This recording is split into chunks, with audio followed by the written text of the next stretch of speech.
First of all, let me say good afternoon to members of the media. The BRU's had phone calls concerning the results of the general election, and I thought instead of making comments to different reporters or media that was calling me for comments about the election, I thought I'd call a press conference this afternoon and speak to everybody all at once. I will make a brief statement, then I understand any questions that you might have.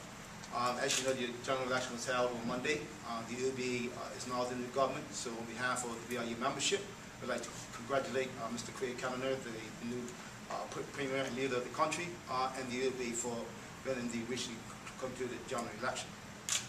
Allow me to say also that, of course, that BRU is extremely disappointed that the PLP was not able to retain the government, recognizing that when you look at the general elections of 1993, 1998, 2003, 2007, and now 2012, this is the low voter turnout that we've had since since we've been having general elections. I think the voter turnout turned out to be somewhere, we think it was 67.4%. Right? So when you look at the overall turnout for this general election of 2012, it was the lowest voter turnout we've seen since we've been having general elections. So I entertain any questions that you might have at this point in time. Mr. Furbert, Mr. Troy. We have a labor government now removed from power, and a new, relatively unknown party at the helm. What does it mean for workers' rights in Bermuda? Well, I don't know if I'm going to be the one to answer that question for you, Mr. Troy. You probably have to ask the UAB that question since they're the new government, right? Recognizing that even when we had a PLP government, Labour had never asked for any favors from the PLP government. All we asked for Labour to be treated fair and equal, and make sure that fairness was obtained in the workplace, whether legislation that had to be written to protect the rights of workers or whatever have you. But we certainly never asked the PLP for any favors. Even don't intend to ask the UAB for any favors. All we want to make sure that whatever laws are on the books, because we believe at the BRU there are laws on the books that are only for the unions. There are no laws on the books for employers. And that's been under the PLP government and the UPP government, and now I don't know what's going to happen under the UAB government. So you have to ask the UAB government as to how unions are going to fare now that the UAB is not involved. Concerning the dispute between Steve Adoring Limited and the Hamilton Dock workers, the former government had seemed to try to take a middle stance by calling for arbitration and even going so far as to call for an injunction to block the management from laying off staff as they wanted to do. Now we have a new party in power. Is there any concern about the future of the dock workers? Or well, no matter which government is in power, if a labor dispute exists between the two parties, I'm hoping that the responsibility of the government is to make sure those matters get resolved, and they get resolved in a reasonable manner. So the mere fact that the previous minister stepped in and said to two parties, you all can't agree, so I'm going to refer the matter to arbitration.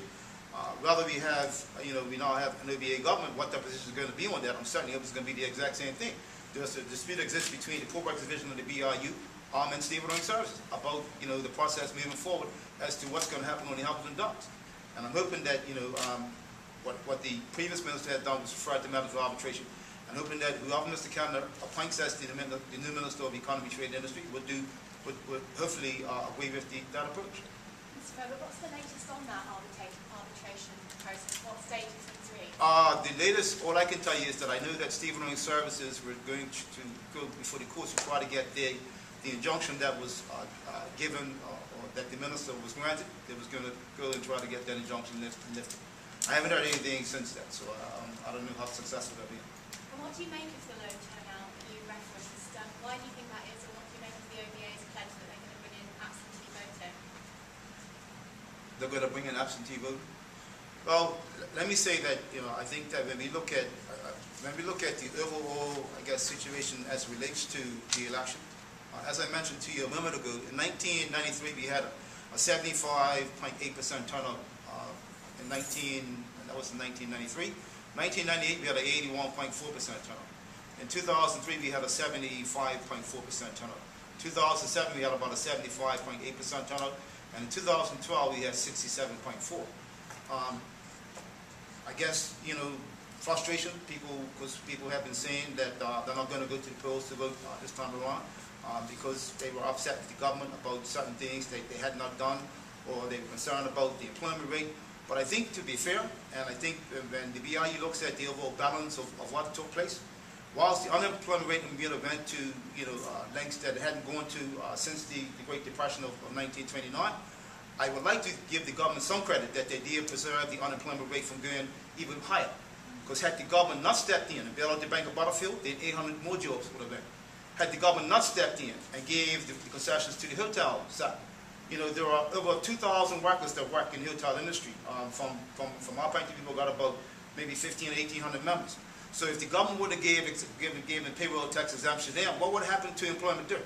And the final piece is that if the government wouldn't have gave exemption to the retail sector, you'd have got that huge unemployment in this country. So the unemployment rate could have went at around 20%. So whilst I understand the unemployment rate went to about 3,500 to 4,000 people, I like to think the government does deserve some credit for trying to keep the unemployment to a certain level, acceptable level, recognizing that Bermuda doesn't export anything. And when you have other countries' unemployment that's where, USA basically has, all kinds of jobs and has a very diverse economy, and their unemployment got as high as maybe 13 or 14%. Bermuda's unemployment rate is around 9-10%. I heard people talking about they have 4,000 people that's unemployed, we've got another 4,000 people that's unemployed. But I would like to think that, I remember Colonel Brett saying almost 2 years ago, right, that, we were looking to get people employed in certain jobs, and what he was encouraging people to do at that point in time was take this job now, in the event that you'll get another job further down the road. And that would have also helped to keep other Bermudians gainfully employed. So we can't just look at it in a vacuum and say that, well, the government hadn't done anything. Remember, the government also put a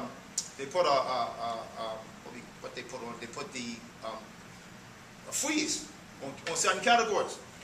They put freeze on categories in the gardening sector. They put a freeze on certain other categories. I know that Minister Wilson, when she was there, put a freeze on certain categories. And when Minister Minus came in, she put a freeze on quite a few categories before she finally opened them up after about 6 months or so. So to be fair, the government did try to do what it can to try to assist, the employment in this country as it relates to. So the whole question of why people stayed away in the end, you'd have to ask the roughly about 32% of voters that didn't come to vote this time around. That's exactly why they decided to stay home, because only they can answer that. I can't answer that. We basically asked everyone to exercise their right to vote. If you go back 40, 50, or 60 years ago, everybody didn't have a right to vote. People fought for people to have the right to vote. There were blood, sweat, and tears that went into making sure people got a chance to vote. And for people to say, well, I'm not going to go to the polls and vote, you got to know, when you're going to go to the polls and vote, it's a vote for the OBA or vote for the PLP if the current government is in power. So, you can I guess you can draw different conclusions about what has taken place and the reasons why it has taken place. People are frustrated with the current government, and for whatever reason, whether it's the unemployed or whether it's other people who say, well, I'm not voting, and they didn't vote. And that's one of the reasons why, and I want to make this point crystal clear. Whilst I understand the OBA is a new government, I honestly think they didn't win the government. The people in this country didn't vote, gave the government to the OBA. That's my opinion. Mr. Furbert, the OBA is on the record as saying they will create 2,000 jobs before their term would be up. Do you believe that this new government can deliver on that promise? Mr. Trott, I'm very optimistic, right? But I remember watching the general election in the United States. Mitt Romney promised the exact same thing, that they can, probably get 12 million jobs over the next 4 years or so. And everybody put all the numbers together, and they didn't see how that could happen. Now, if what I heard the OBA saying is that, and you have to be, I honestly think like we need to think outside the box here. Because if the OBA is saying, well, we can create 2,000 jobs, why, and I guess there have been comments to me that, they work closely with business. So have they been holding off on jobs all this time, while the PLP has been in power? You need to ask yourself that question. Because how all of a sudden we can all of a sudden just create 2,000 jobs because we now got a new party in place? It's very scary. That's scary. The country is supposed to benefit from the programs that we're doing. And whether you are the OBA as the opposition, or the PLP as the opposition, or the OBA as the government, or PLP as the government, You need to do what you can to do on behalf of the people of this country to move this country forward. And my comment when I made it on Monday was only relationship to the OBA, and I don't I haven't seen one. Have you all seen one? The OBA's platform? The PRP produced one. They handed it up. People are taking me to task because I said the OBA don't have a platform, and I'm being called a liar. I would have thought that the OBA had a platform, even though I'm not a member of the OBA, I'm a citizen of this country. I would like to see exactly what that platform says on education, what it says on different things, about what they're going to do when they come into power. I have not seen it. And that's why I made my statement that, you know, there's a party that's formed, been here 15 months, they don't have no platform, you know what direction they'll take the country, and all of a sudden, they're now in power. Any other questions? Sure. Yeah, so what do you make of Mr. Cannoneer's relative lack of political experiences? We've got a premier who's only been in politics for a couple of years. Well, all I would say to you is that, you know, the people of Bermuda have spoken.